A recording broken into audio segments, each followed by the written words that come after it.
Ben Oylum köyünden Molla Hasan oğullarından Yaşar Akyasan. Dedemin lakabı Hakas Hüseyin idi. Dedemin dedesinden devam etmekteyiz bu işe yani. Bizim kapımızdan bu hayvancılık hiç kesilmemiz az ve çok. Neyse. Gördüğün gibi bu da oğlumun oğlu. Değnek elinde görüyorsun.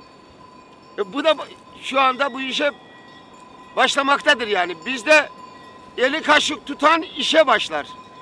Bir kişi çalışıp bir aile yemez.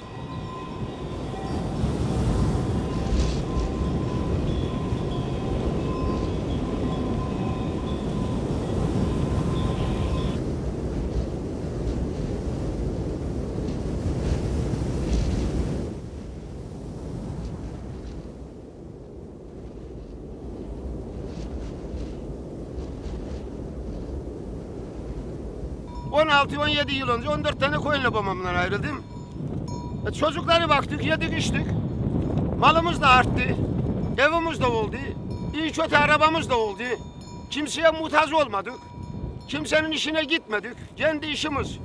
Derler ya kendi işinin patronu ol diye. Biz de kendi işimizin patronuyuz şükür olsun. İşimiz neyse sabahtan hep beraber kalkarız. Hep beraber işe. Okula gidecek olan okula gider. Bak benim üniversite okuyan kızım var Emine. Yaş tatillerinde şu koyunun kuzusunu Emine beklerdi. Yaş tatillerinde bak üniversiteyi de bitirdi. Ha ben de bu sefer ne ederdim? Bir çobana verecek olan maaşı Emine'nin hesabına yatırırdım. Okul başladığı zaman Emine oradan onu yerdi. Bu maldan kazanırdık yani. Bizim başka öyle bir aşırı bir gelirimiz yok. Yani hep beraber çalıştık, hep beraber yedik. Yani bu iş hep beraber oldu. Tek yumruk olacak evde. Ayıyla bir sefer karşılaştık. Şurada bir yatağımız vardı. Amcamın oğlu Yılmaz'dan orada yatıyorduk. Her akşam ayı geliyor bir tane koyun alıyor. 6 akşam üst üste. Akşamdan koyunu yatağa topladık. Bakıyoruz koyunun içerisinde. Ayı hemen çeperin kenarına geldi. Kafasını şöyle çeperin üstüne koydu oradan boğurdu. Ben ona bir işe ateş ettim. Ayı öyle gitti. Fakat bizim bu dağlarda çok. Ayı var. Aklına her gelen canavar var yani. Şöyle bu memleket hep çayırlık idi, çayırlık. Bunlardan hep millet ot biçerdi bak. Şu anda görüyorsun hep kapanmış. İnsanlar çekti gitti buralardan. Onun için bu dağlar hayvanlara kaldı. Biz de Cenab-ı Allah bu dağlar insız kalmasın diye yarattı. Öyle devam ediyoruz burada. Şurada bak şöyle şuraya çık ayının folları var ha burada bak. Bizim eskiden burada 30 sene 40 sene öyle ayı mayı diye bir şey yoktu ya. Ne işi? Buraya insan kaynardı. Bak. Abralar ağzını bokirmiş ağzıyla beraber. Bak. Bak bunları hep ayı kesmiş bak. Bak. Bak bak bak. Bak bak. Bunu kıramamış bak. Bununla uğraşmış. Kıramamış. Yaralamış. Bunlar. Hep o. Buraya toplamış. Bu yazı burada çıkarmış. Gitmiş gelmiş burada yatmış yani. Gitmiş gelmiş burada yatmış. Güzel yer. Güney yer. Bunda isimmiş. Bak. Bak bu ne kadar şey toplamış buraya ya. Bak. Bunların üstüne yatayı boş. Güneş havada bak. Güneş havada. Şu topraklı yerde yatayı. Güneş havada şu topraklı yerde yaşmış. Burada yatayı. Sıcakta yağmur yağdığı zaman da bunların üstünde yatayı. Yağmur yağdı mı bunların üstüne geçiyor. Yağmur da burada, güneş de orada. Bak. Bak görüyor musun bak. Heh. Bozu olan burada çok yatmış ha burada. Ha burada çok yatmış bak. Ya ne etmiş bak. Yeşelemiş, boşaltmış ağzının arasını. Girmiş yatmış bak. Bir insan 30 yaşında, 40 yaşında doktor olur, çoban olamaz. Şimdi karda koyun doğurmaya başlar şimdi karda. Her doğuran koyunu alacaksın, donar kuzu karın üstünde. Biz dışarıda koyun doğurduk, karın üstünde. Doğurdu mu koyun? Bunda kabileri doğurmaya başladı mı gece çalışır 10'dan 15 tane, 20 tane koyun doğurur.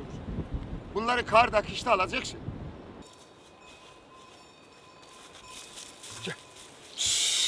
Rahatsızlığını bizim kadar veteriner bile anlayamaz bunu. Benim bir tane kuzumun ayağı kırıldı şuradan. Şöyle şuradan. Çelik korda bağlarız habale. Çelik kor bağlarız.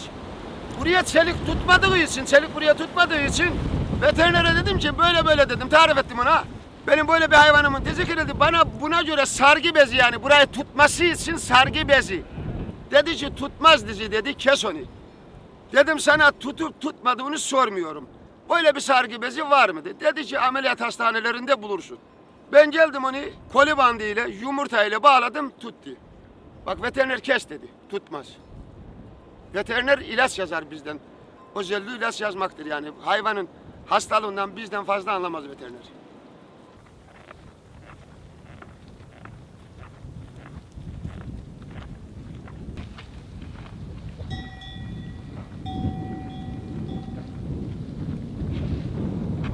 Sürmene adliyesinde müdüre şey imzalatacağız. Kağıt imzalatacağım. Bir de bir adam, yaşlı bir adam orada bekliyor. Gitti müdürün kapısına, müdür gelmemiş. O danışman dedi ki geçerden beri dedi. Dedi ki ne oldu dedi oğlum. Müdür yok dedi orada. Dedi lan müdür yoksa buradan müdürünü çağıracaksın dedi. Sen beni dedi dağdaki çoban mı zannettin dedi. Ben 4 yıl, 2 tane 4 yıllık üniversite bitirmişim dedi. Sen beni çoban mı zannediyorsun dedi. Neyse adamı sakinleştirdik oturdu. Dedim dayı benim oğlum da dedim lise mezunudur, dağda çobandır. Sen dedim, dedi senden özür dilerim dedi o zaman. Şimdi bunu bir misal verdim. İnsanlar çoban dediğin zaman da ya çoban nedir ya çobandan? Ya kardeşim bu işi çoban kimse yapamaz ya. Bu işi her adam yapamaz. Bu her adamın işi değildir ya.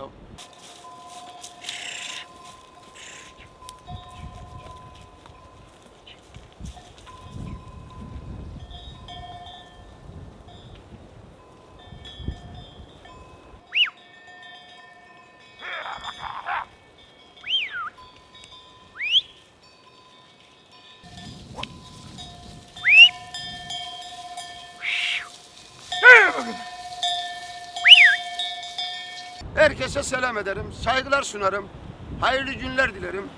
Allah herkese gönlüne göre versin.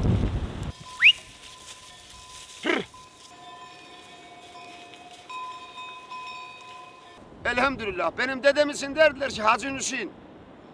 Akşamı yer sabahı düşünmez, biz Hacı Hüseyin'in torunuyuk. Akşamı yeri sabahı düşünmez, sabahtan daha iyisini yeriz. Aç kalmak yok.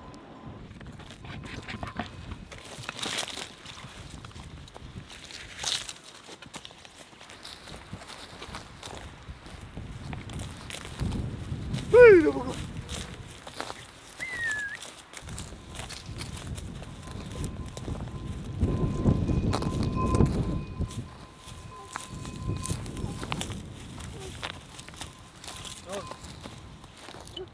Çok kötü. Ha, açar mısın istersen? 2003-2004 yılında bu işe başladım. Lise mezunuyum kendim. Babamla beraber birlik olarak bunu çoğaltmayı düşündük. Bizim şu anda halihazırda her sene bunu satıyoruz. 500 tane hayvanımız var. 500'ün üzerinde biraz daha ama 350 anaç koyun kışa koyuyorum. Aynı insanların gibi bunların da çeşitli hastalıklar oluyor. 350 koyundan 300 kuzu çıkarıyoruz ama bunun tekrar kışa gelmesi 250'yi buluyor bize kalanı. 50 tanesinde bunun kimini kurtlar, kimini vahşi hayvanlar, kimi baştan kara kayboluyor.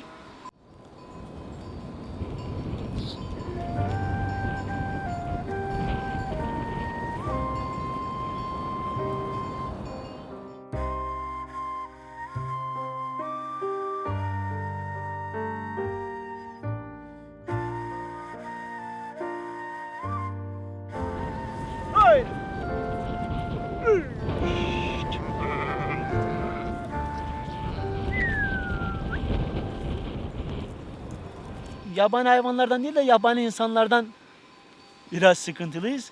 Hayvanlara sünör çiziyorlar. Hayvanın ne kadar sünörü olur ki? Devletimizde bazı eksikleri var bu konuda. Yaylaya çıkıyoruz mesela. Yaylada sünür çizmiş. Bura Gümüşhane'nin, bura Bayburt'un. Böyle bir şey yoktu eskiden. Eskiden bir ağalık sistemi vardı. Ağalık sistemini arar olduk yani gerçekten. Hem kiralama yapıyoruz, belli bir ücret ödüyoruz hem de hayvana hüdüt çiziyorlar. Sen buradan öne geçme, sen oradan öne geçme. Bilgisi olmayan devlet yetkililerinin yapmış olduğu bilinçsiz uygulamalar sonucu bayağı bir bırakma noktasına gelen arkadaşlarımız var.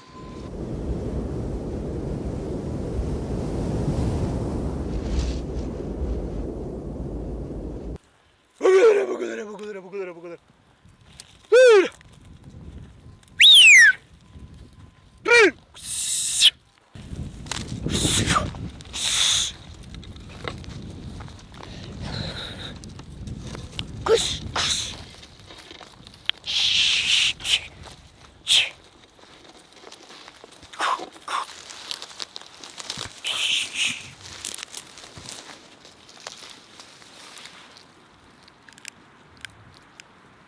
Yaşama düzenimiz sosyal hayattan uzak olduğu için pek tercih etmiyorlar bizi.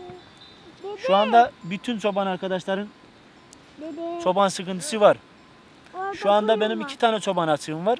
Bulabilsem işten anlayana 5.000 liraya kadar, işten anlamayana 3,5 liradan başlayıp aylık verme imkanım var. Ama çalışmak isteyen arkadaş yok. Afgan çobanlar çalıştırıyoruz. Afgan. Onların da dil sorunları var ama ona rağmen eksiğimiz olduğu için katlanıyoruz. Şu anda Afganların da memlekette çay, fındık, özellikle lokantalarda eleman olarak çalıştırıldığı için onların da bir nevi gözleri açıldı diyelim o rahat işlere. Onlar da şu anda çobanlığı yavaş yavaş, yani geçen sene 500 tane varsa çoban Afgan şu anda 100'e düştü yani. Gitgide azalıyor. Onlar da her şeyin farkına yavaş yavaş varıyorlar. Bu işin sonunu çoban getirecek gibi görünüyor yani. Çobansızlık.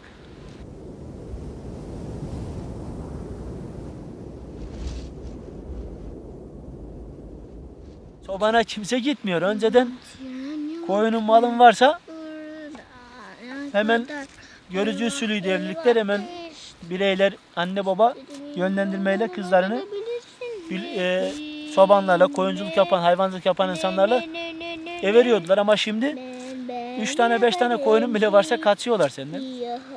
Rahat yaşama yönelme insanda var. Bu alışkanlık. İşte görüyorsunuz benim çocuğum 6 yaşında benimle geliyor. Eşim ihtiyacım olduğu zaman yardım ediyor. Ahırda ineklerim var, koyunum var.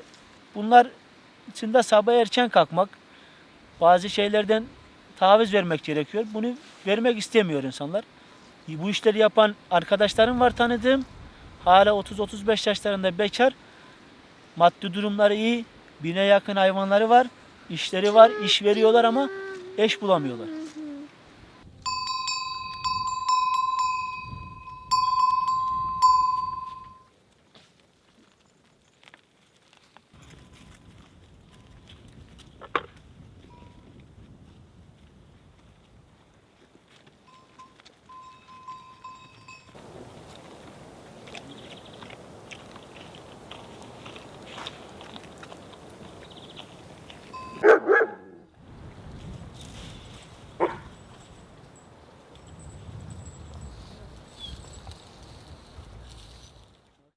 2 çeşit ırk saklıyoruz. Genelde kangal kırması, saf kangal Sivas'tan getirtemiyoruz. Bir de Kafkas çoban köpeği ırkı var, yunlu köpekler. 2 çeşit saklamamızın nedeni bir tanesi soğuğa dayanıklı, bir tanesi seri bir hayvan. Kangallar daha seri, Kafkaslar daha soğuğa dayanıklı. Gece Kafkasları, gündüz kangalları kullanıyoruz genelde.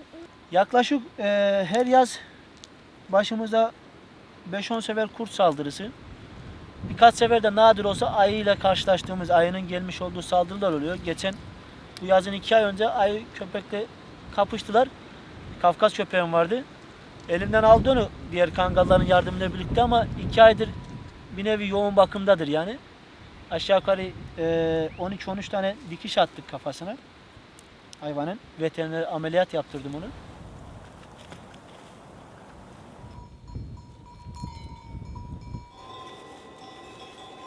Babayla değil de daha çok dedeyle bu işe yöneliyoruz. Bu da dedesiyle bugün gelmiş koyuna. Dedeyle beraber yürüyen bir sevgi bizi ister istemez buna yönlendiriyor. Benim dedem 81 yaşında öldü, hala hayvanı vardı. Ve bunu sattığımız zaman bunu bitirme imkanımız yok bizim. Boşluğa düşersin. Bizim bunu satıp hepsini tekrardan geri alan bir sürü arkadaşımız var. Ne var oğlum?